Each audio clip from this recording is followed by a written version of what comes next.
Doctor मरीज से, अगर तुम मेरी दवाई से ठीक हो गए तो तुम मुझे क्या तोहफा दोगे? मरीज: जनाब, मैं तो कब्रें खोदता हूँ, आपकी फ्री में खोद दूँगा।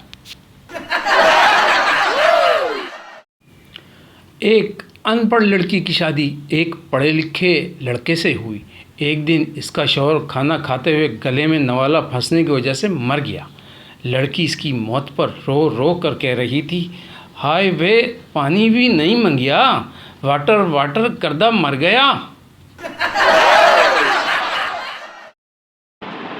सुनो लड़कियों, मेकअप की कदर करो, ये तुम्हें मासी सकीना से जालिम हसीना बना देता है।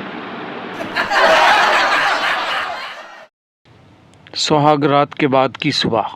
सास: बहू नहाने जा रही हो?